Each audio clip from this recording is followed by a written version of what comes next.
So what's up mga kapar? For today's videos mga kapar is nag-troubleshooting tayo.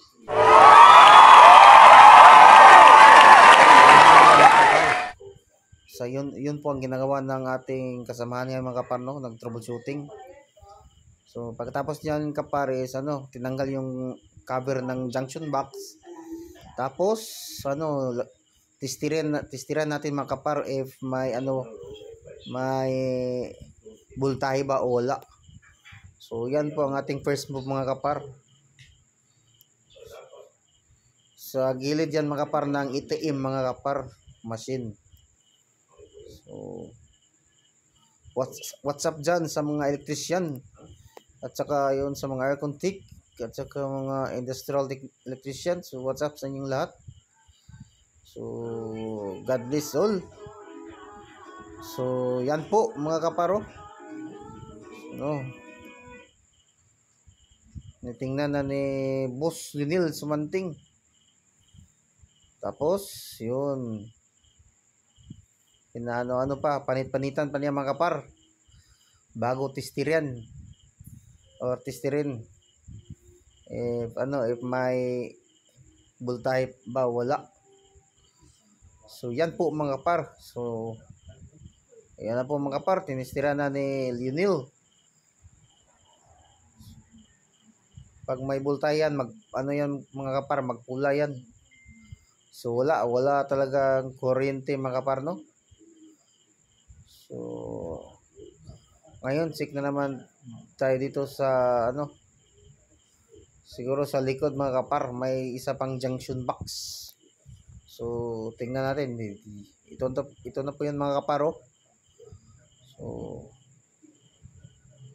yan po ang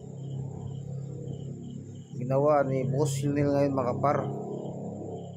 Hinahanap niya yung linya, tapos tinestiran niya.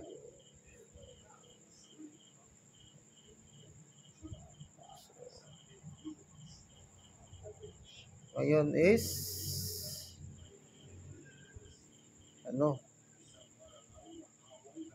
medyo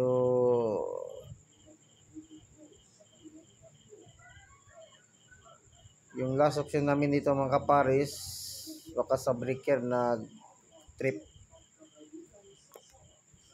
So yan na po mga kaparo, tinestiran na ni Boss Lionel Sumanting.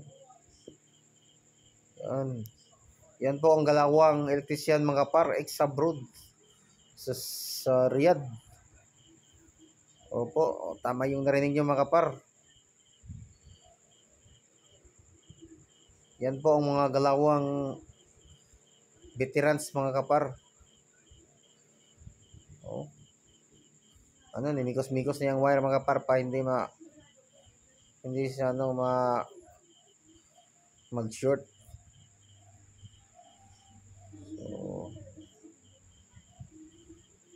So what's up sa lahat ng electrician. So shout out sa inyo. At saka sa aircon tech, lalong-lalo na si Kanyeti. So ingat ka palagi, pre. Yun lang.